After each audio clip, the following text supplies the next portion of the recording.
one of the last stops for this first round of Cheese Band quilts. And this is a huge banner with Anna Mae Penway's, Anna Mae Young's quilt on the front of that quilt. And I just looked up there and I thought, what must she think? And then inside, the women were there, and including, well, all of them. And I walked in and I said, oh my gosh, Sherry, they're there. You know, I want to have, I got caught up in the spirit too, because I had read about them and seen their pictures and seen them in videos and see the actual women there. It was exciting. We sat at a long table and they signed their books. This was my favorite, next one. My favorite person, the woman who is probably the favorite of a lot of you. I hope you do get to sit down and listen to the video. This is Loretta Mae Penway. She's the one who has some of the most interesting structured quilts. And she speaks very directly in that video. She says prejudice. You can't really understand what she's saying. That's what she's saying. And she talks about how hard it was growing up there and working for the white man and then going home at night and making quilts like this one. Now that's the full quilt. Often on the, it is on another one of the books, and it usually just shows that part of it. But I want to show you the edge of it. This, I think, does stand, in my mind, one of the strongest pieces of art ever made in the century. And I remember seeing it, I was just like struck by it. You know, just, wow, that's hard to make. If you're bookmakers, it's hard to do. It looks like, you know, the line should be straight, and she didn't. It's hard to make it come out that strong.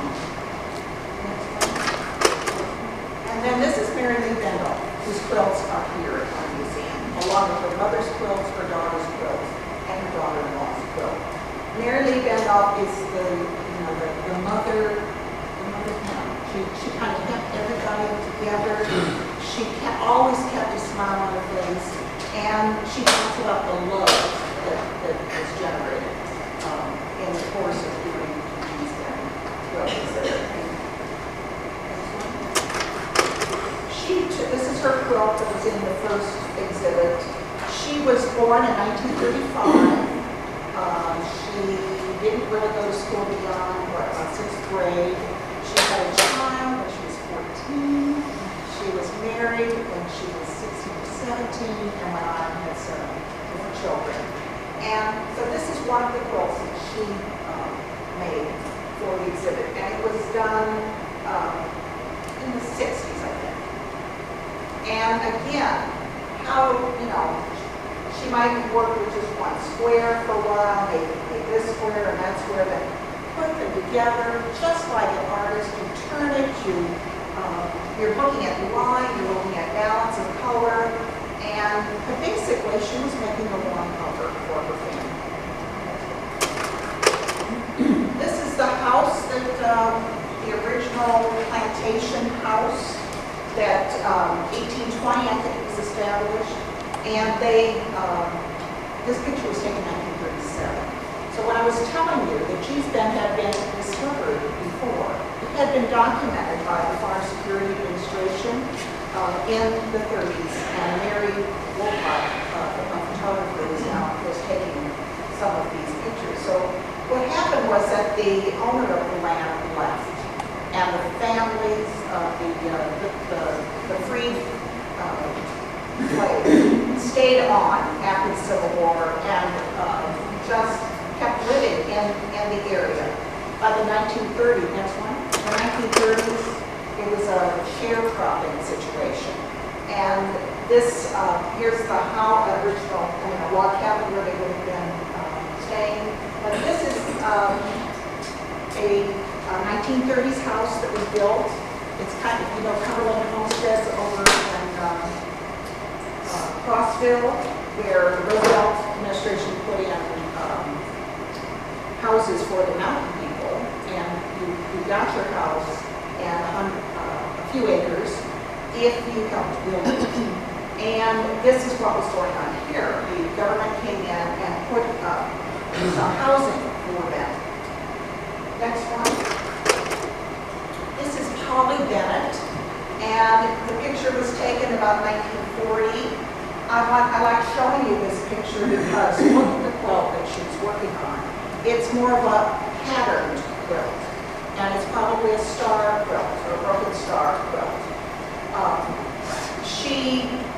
And a lot of the pictures that were taken in the 1930s documented the women and the quilts that they were making. They were patterned quilts. Things with names, patterns with names. Again, if you watch the video, you'll see some of those pictures. But Polly was also making quilts like this in 1940. So these are, I mean, my point is that, look, there was a tradition of making utilitarian quilts quickly and without any eye to them ever being an exhibit at a railroad national. And she's got kind of a center part, and then she just kind of builds up around it and builds up more and more and more.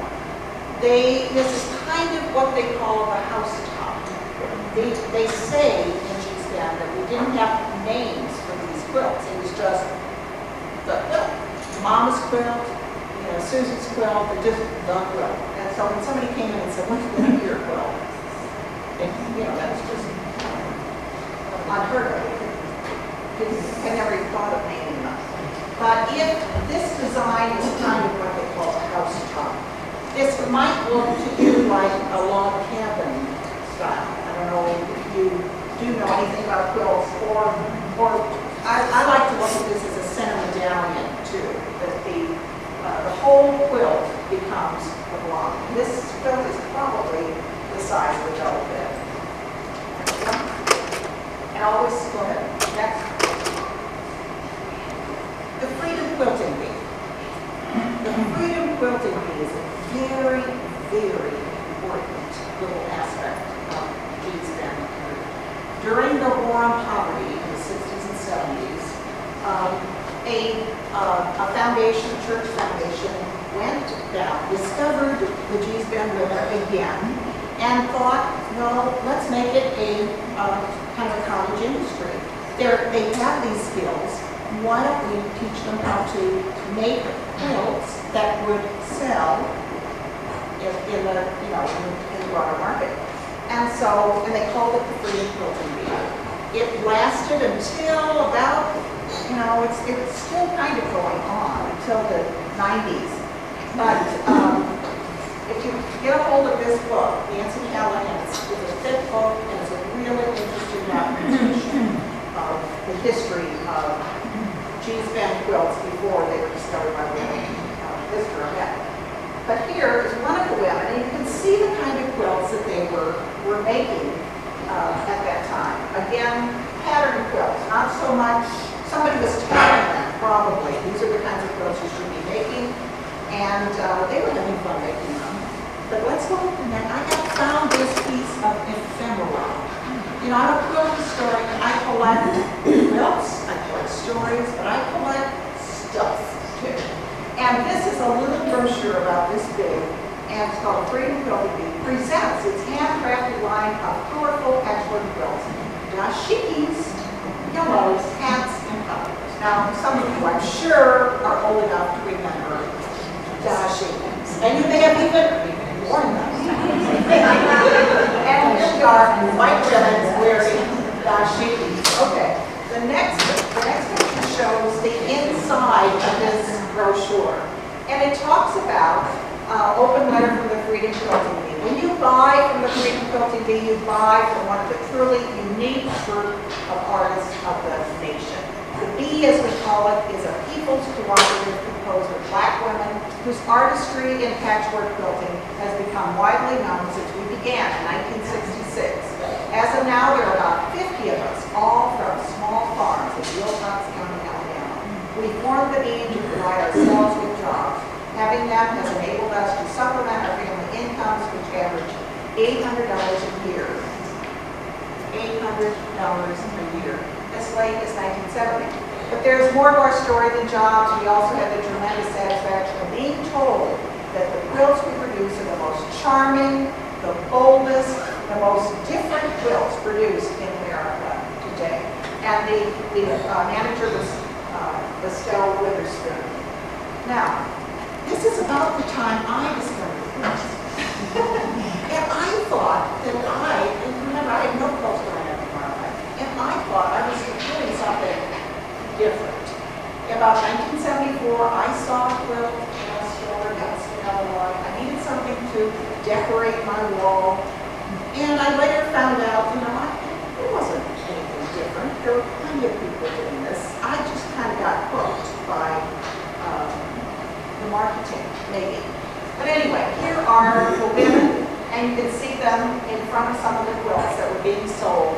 You can either buy your quilt directly from the Freedom Quilting Bee, or stores in New York primarily handle them. You go into the department store and buy quilts, and pillows, and poplars, and sheets.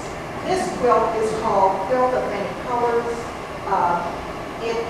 And if you go to see, there's an exhibit of Gee's Bend and beyond, of Gee's Bend Today quilts at the Hanson Gallery.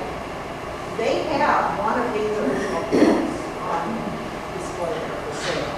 And so this would be a kind of antique or important quilt nowadays. I'm not sure, I don't think they're still making them. But anyway, look at the fabrics, they're cottons, they're prints, there's some that would appeal to that kind of hippie kind of look, the long dresses of the 60s.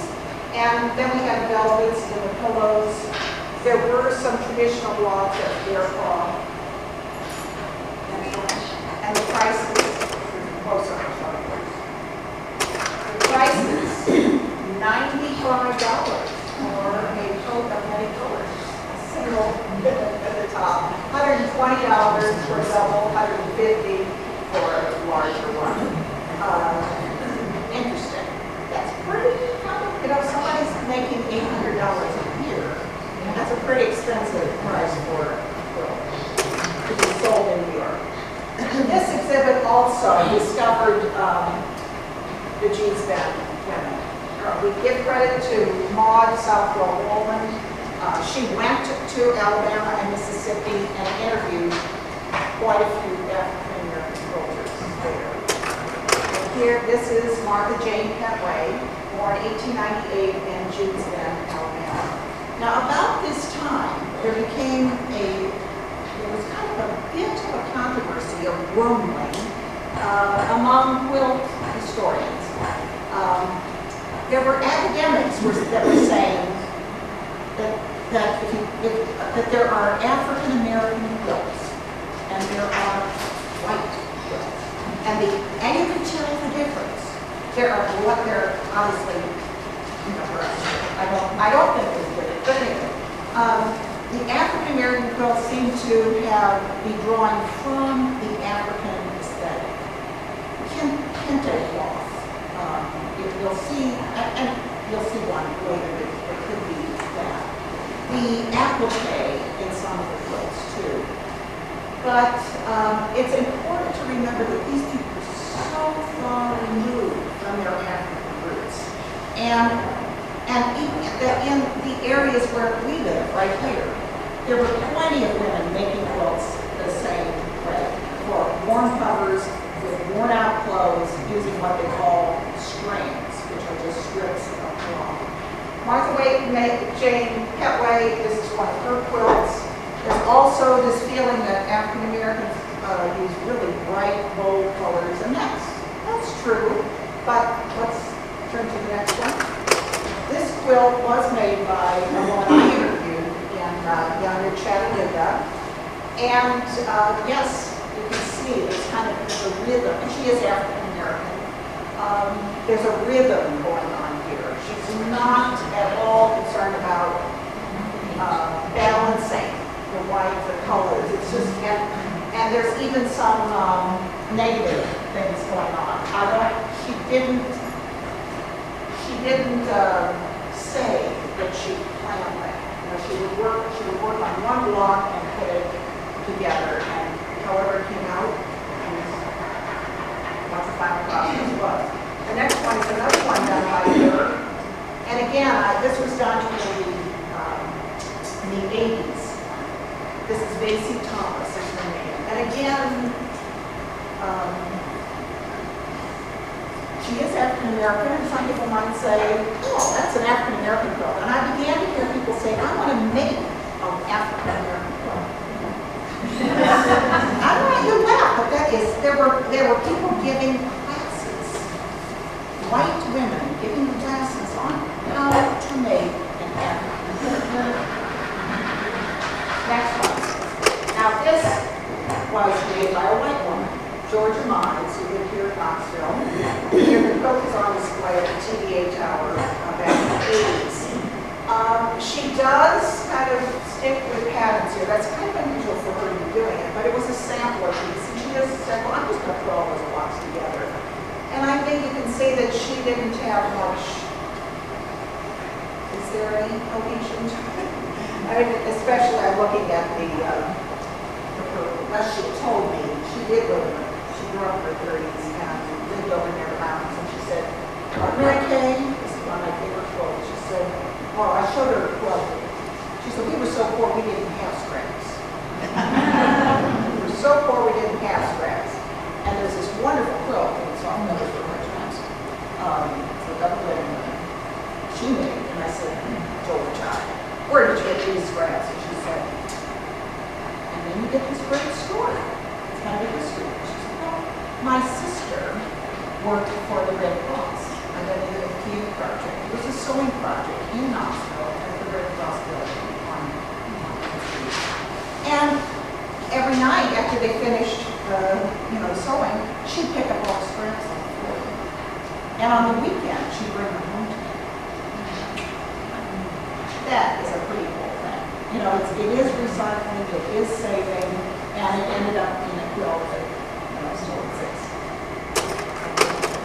Okay, this is a quilt that Loretta Petray won at the very beginning, who I think is the strongest quilt ever of the G-Stem quilts. I don't think, black, white, this is a fabulous, strong piece. Next one. But this is a quilt I collected here in Knoxville. It's a two-sided quilt. I couldn't find a picture of those like the other side. But it's made by a white person in Glen County. And it's navy, and it's denim, and yet the gray is also work clothes. I always thought it was a good piece. I liked it. It was different. But, I don't know. Do you think it has the power of, if I go back to the I don't think so. You see there's a side of me that does understand that the G-Stem quilts are just a little different. I'm not sure how that soul gets in there, but it's, there is a difference. Now this one, I'm going to show you a few quilts that were made by Southern people in the 19th century. This one was made in Kentucky. It's made of worn clothes. All this fabric is called linsey. Linsey is a hand-woven fabric. The board is cotton and the weft is wool. And it's dyed these different colors. It's very rough and heavy, and all you really ever get of interest is stripes. This is typical that you would get the solid pieces.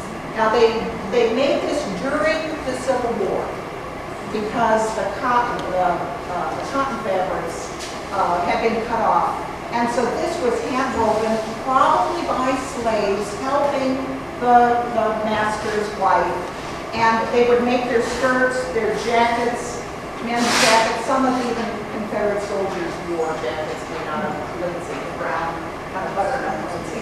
After the war, they put them into a quilt rather than continue to wear something heavy and scratchy. And this, look at this.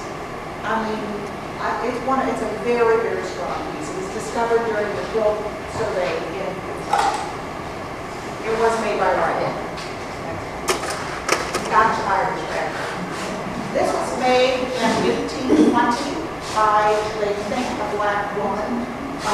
She was a house slave in Charleston, South Carolina. This is typical of the kinds of quilts that were made at that time period, especially in Charleston. They were getting a lot of printed fabric coming in from England. And look at the format. There is kind of a set medallion with these borders, these concentric borders that go out. Could the Jews and people have been getting way back, you know, this center medallion format from their, you know, this kind of quilting experience? This kind of quilting experience, though, is really coming from England. This is what quilts look like for the most part before Americans started. Okay, next one. This quilt was made by a black woman, Elizabeth Keckwaite. She lived in the St. Louis area. She ended up being a dressmaker for Mary Todd Lincoln. And these quilt, the quilt is made of dress fabrics from Mary Todd Lincoln. And this is what's called mosaic. These are tiny little pieces about this big that are hexagons, and you put them together in an arrangement. This is obviously much more formal. She has a very interesting life. She bought her slavery. She bought her freedom from her slavery and went on and went to Washington, D.C. during the Civil War and was a seamstress for us. Again, I'm a center medallion. Go ahead. And then this is one of the most famous quilts. You're going to see two of these, made by a woman named Harriet Powers. She lived, a black woman who lived in Norton, Georgia. And this is called her Bible quilt. It's owned by the Boston Museum of Fine Arts. The next one you're going to see is owned by the Smithsonian. And it's interesting, she dated about 1880. It was shown at the Cotton Exposition in Atlanta post-Civil War. A professor's wife saw it and asked her to, well, she bought one. And then she asked Harriet Powers to make a second one. So these are the iconic Southern African American quilts. And look how different they are from the East End quilt. But there's still kind of a rhythm to this. This is probably not a quilt for warmth. It's probably a quilt, a pictorial quilt that tells a story. There's some kind of family significance to it. Next one. This is the other quilt. It's owned by the Smithsonian. Now, if you remember a few years ago, the Smithsonian sold the rights to some of their quilts to be made in China, to be sold in department stores in the United States. This is one of the quilts that they have to use. And the uproar that you could hear from quilt makers was deafening. And because if they'd chosen any other quilt to duplicate in China, they might have gotten by. So this one is iconic. Now today, so they quit after, they quit making these, about 500 of these. Today, if you see them on the internet, be sure it's a reproduction. But believe me, there were thousands of dollars because there's so few made. But that's kind of what happens with quilts and the marketing and things like that. They get carried away. Now, this is a Tennessee quilt maker who made very similar quilts. Her name was Lillian Beatty. She lived in Chattanooga. She died at the age of 111. And she was alive. I've met her. but she's died since. But she loved making applique quilts. And what she did was just cut out pictures from the magazine, the shapes, and then just applique them down, and she would dress them. They're fascinating.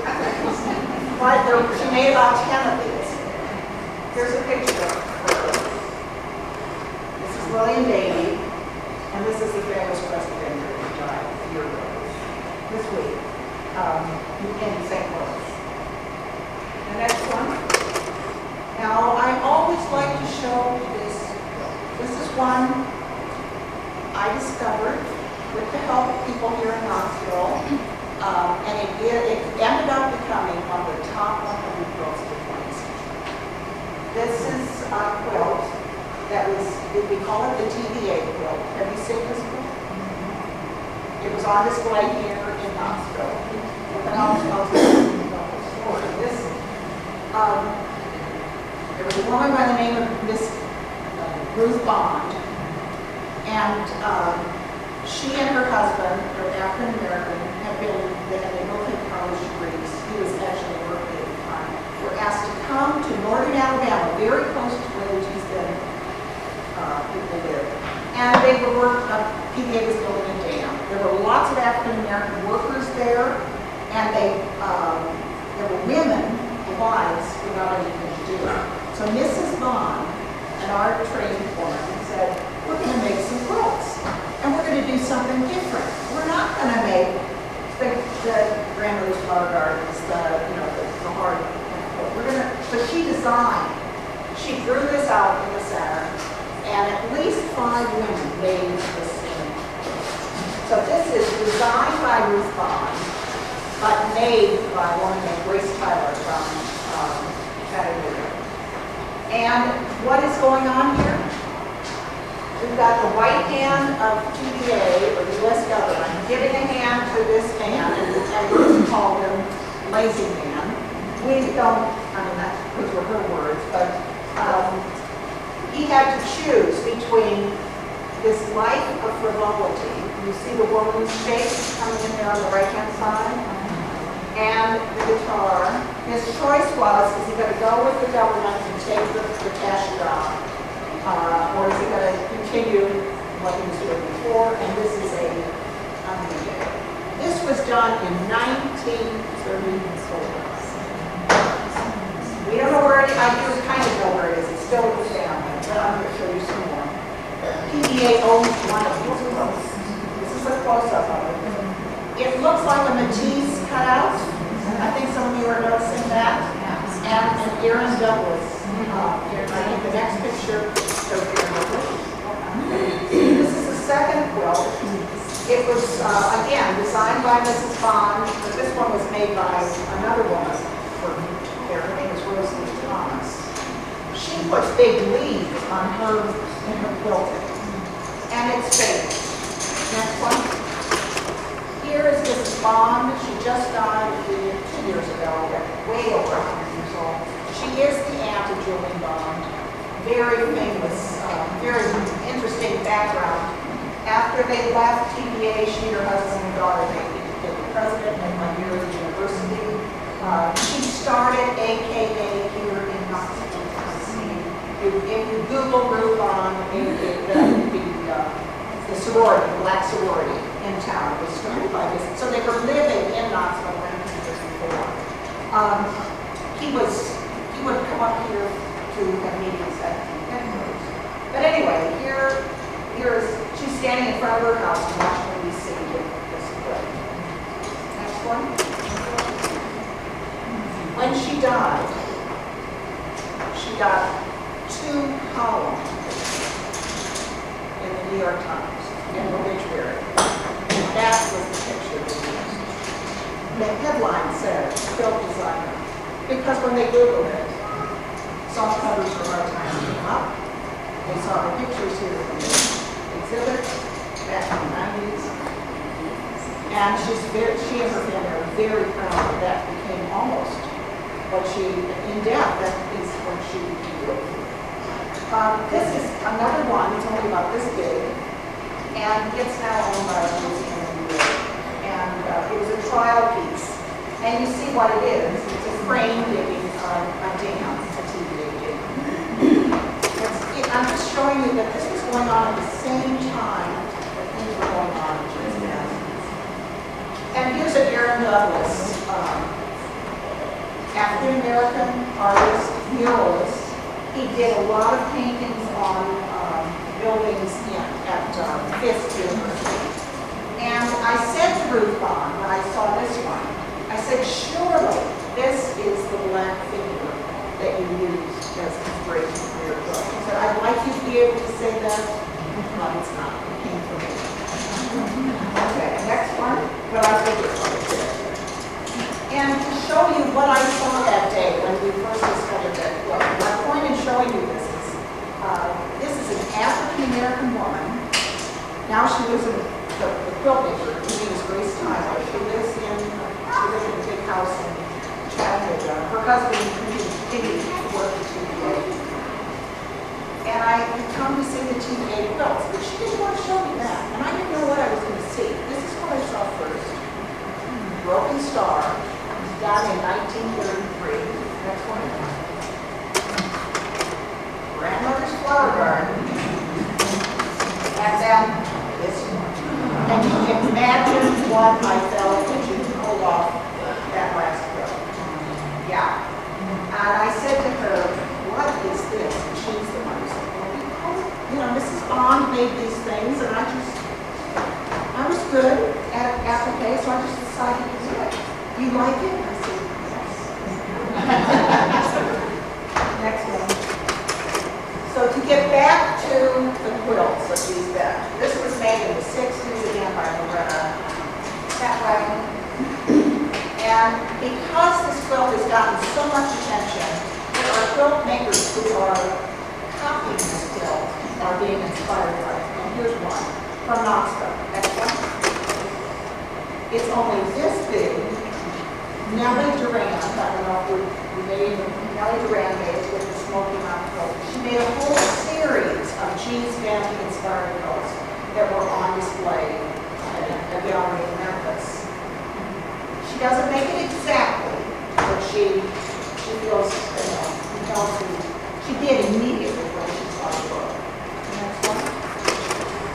And I have a friend in California who, when she went to see the quilts, she went home and she did not stop quilting until she finished the quilt. Her son-in-law had died, and she ended up taking his work clothes, and she made this fabulous piece. She's been asked, after she'd seen it. This is, I think, a piece that looks like it might be inspired by kente cloth, the weaving. Nothing is one,